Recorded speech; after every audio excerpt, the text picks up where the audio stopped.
Welcome back, brewers. We're off with another video. Welcome to the Shire on a semi-sunny day. We've had a few questions lately about which brew equipment that we use and the pros and cons of it and why we use it and so on. So that's what this video is about. So we're going to go over to Ed to start it off. Right, thank you, Tim. That's right. So I'll start off with the HLT. Here we've got a, what is it? It's a 70-litre HLT currently. I bought it, the actual kettle itself from Malt Miller. It's got two 2.4 kilowatt elements in there, so 4.8 when they're both on. Here we have the Herms coil, so we've got the Herms input there, Herms output there. And then we've got a standard ball lock here with a quick disconnect male on the end of that. I've also got the little sight glass here. This won't be my HLT for much longer. On my far right, which I'm sure you can see, I've got a brand new SS Brewtech tri-clamp system, 80 litre. So 20 gallon, and I've got a new Herms heat exchange recirculation mash system coil en route to install into that, which again I'll give Tim the link and then he can include it in the video. So next along we've got the mash tun. Obviously no elements in there. I indirectly heat that using the Herms system. Again, this is the same. This is 80 litres, 20 gallon. And then lastly, we've got the boil kettle, which is again SS Brewtech, all tri-clamp with quick disconnect fittings on the tri-clamp ball locks. And in here currently I've got a 6 kilowatt element, but I'm thinking about taking that out and changing that to two 3 kilowatt elements to give me 6 kilowatts, but then I can got a little bit more control. I can switch one off if I need to, because the boils have been a little bit too vigorous at times. There's a couple of our videos where we've had to bring a generator down because of the two elements, the fact that it's 6 kilowatts, whereas that's too much for a main socket. Yeah, I think so. It'll just give me a bit more flexibility. Also, the flex. I find the flex a massive pain in the ass. It's a big, chunky flex. Yeah. So if I've got a smaller element in there, I can have an easier flex, and it just makes it easier to manoeuvre it. This is obviously our bigger brew system, isn't it? This is 20 gallon? Yeah, 20 gallon. So what? 70 odd pints? Yeah, about 80. No, more than that. It's 80 litre. 20 gallon, 80 litre. Obviously, I don't do 80 litres in it. That's the absolute max of each one. Okay. The biggest batch I've done so far is 60 litres, and that was a bit of a push in the boil kettle. Yep. Moving on, we've got the Blichmann Therminator for chilling it, and then currently I've only got one for the pump. I use a Blichmann Riptide pump. I only got one at the moment. I'm looking to get another one, but they're really hard to find. I'm looking to get each of those. I know. Yeah, I went directly to Blichmann, didn't I? I mentioned it to you. It's very expensive at the moment. The Therminator's 250 notes. Yeah. Which is a lot. Given it's usually around about 180, 190. Yeah. So there we go. Last of all, we've got the SS Brewtech 17 gallon or half barrel fermenter, conical fermenter, which is great. It's all set up ready to go for the next brew day, isn't it? There it is. How many batches do you reckon we've done on this now? We've probably done about... Well, we did even sharks need water. About 10. We've done a few. We did the milk stout, obviously. Yeah. I'll put some thumbnails up in the top corner if people want to cross-reference those videos. But yeah, we got a lot of use out of that one. Yeah. But again, we might be looking to change that at some point, looking maybe we're looking at potentially getting another one, because we can brew a lot because we've got various different systems, but it's just fermentation that just takes up time. Yeah. So maybe a second one of those, possibly even looking at a pressurised system. Yeah. So we can knock these brews out as quick as possible. Yeah. And just trial with the various different techniques. Still, this is great, but it's only sort of suitable up to about 5 psi, isn't it? Yeah. It's great though, because you can drain the trub out the bottom, can't you? Yeah, and the yeast. Yeah, it's brilliant in that respect. Yeah, there we have it. Okay, so that's the large system. So next up we've got the Grainfather S40. We were actually sent this free of charge by Grainfather. Thanks very much. And to test it out, and we were quite pleased with it. It was good. It's got its drawbacks. If you look at the video in the top corner now, you can have a look at that review video in full where we brew up a NEPA. Issues with the control panel, issues with the basket inside, just a little bit of build quality. But overall, we actually really liked it. It's got a 2.3 kilowatt element, 40 litre capacity. It's got a nice inbuilt recirc system, pump space down here. And to be honest, for the money, it's around about the £490 mark. You can actually, on the element, you can switch it between 1 kilowatt and 2.3 to find the level of boil that you want. But yeah, we liked it. Yeah, we were impressed. On the top, it's a nice spring-loaded lid, and then inside we got the grain basket, as you can see, and that can clamp at the top and enable you to batch sparge. Just take a look inside. So that's the the steel coil, steel chilling coil that we've got that comes with the system, and you can see that's got the recirc arm and nozzle at the bottom there. And then the outer is the grain basket itself, which just lifts out. So it's a nice, tidy, all-in-one system. In terms of fermentation, so Ed obviously has his conical fermenter, which is fine. I got this recently. It's a brew bucket from SS Brewtech.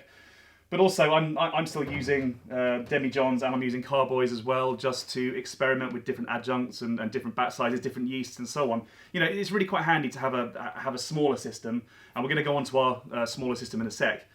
That just helps you just hone your art really, and just play around and get comfortable with what you're doing. And it's just easy, less wastage and so on. To, you know, if you cook up an absolute stinker, then you can, it's no big deal to throw 15-20 litres away. Whereas if you're brewing 20 gallons, it's a completely different animal. So this, other than stovetop, which is 5 litre batches, this is the smallest system in our arsenal as it stands. We actually imported this system. We spec'd it and imported this system ourselves. So it's to our own design. Nice ball valve, as you can see. Nice big thermometer. Lid.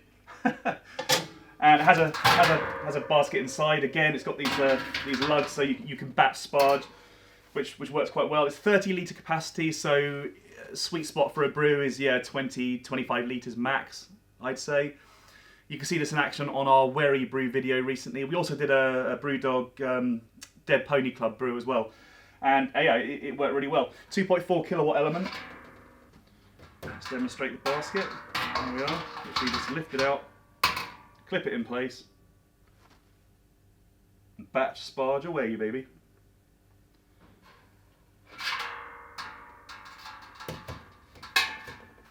I tell you what I do like about this is that even when that basket, if you're doing a 25 litre brew, that basket is not that heavy, you can easily lift it out, whereas on the Grainfather, being a 40 litre system, that basket is bloody heavy. It took 2 of us. I mean, depending on how high your worktop is, it's a lot of work to lift that out.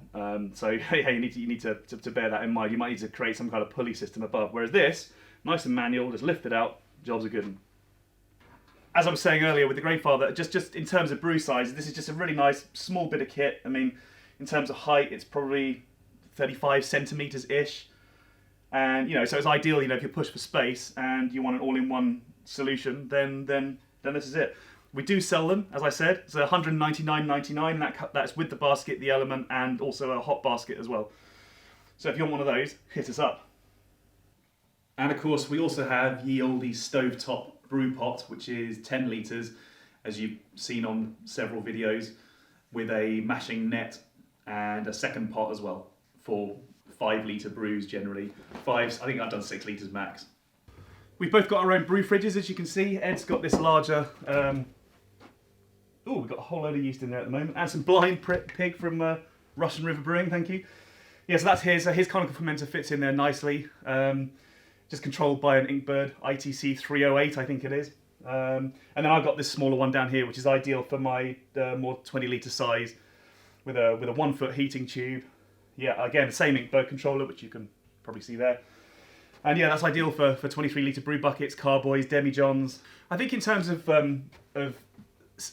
fairly simple and cost-effective ways you can improve your brews, it's got to be a stable fermentation temperature, both primary and secondary fermentation, and just get an old fridge, literally just get a heat tube, 20-30 pounds, get an Inkbird controller, again about 30 pounds, so you're probably looking about 100 quid if you can get a good bargain on a fridge, and you're away. You can guarantee that you can 19, 20, 21 degrees, you can dry hop at say 14 degrees as Brewdog recommend.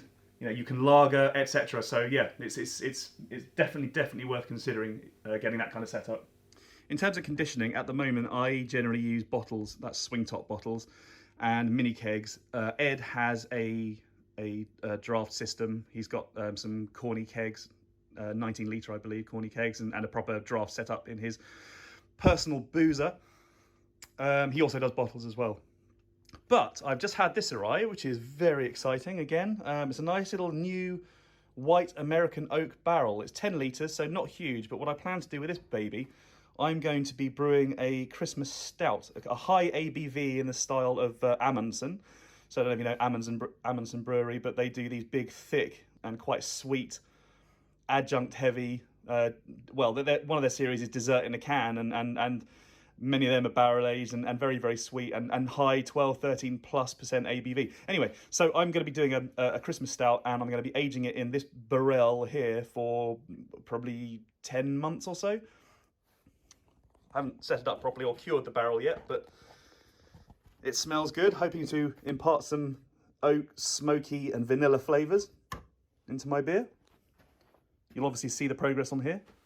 So there we go, that's the full rundown. Hope you enjoyed that. I think one thing we can all agree on is that home brewers generally suffer from a lot of gas. Gas as in gear acquisition syndrome. Well, it's true, isn't it? Yeah, it gets out of hand. Like a musician who plays, like a guitarist who's constantly buying new guitars, thinking that each one will improve his game. I mean, things do improve it, but only subtly, don't they? Yeah. Once you get to a certain point, it's just subtle and fine improvements. I keep thinking I'm there though, and then there's always more stuff that I want to get. And then the gas cuts in. Yeah. That's just normal, and to be honest, as men, I think that's part of the fun, isn't it? Yeah. Although I'm getting stuff delivered when I know my wife won't be at home. Yeah. I think we could all sympathise with that. Anyway, I hope that was useful to you all, and happy brewing. Take care. We'll see you again soon.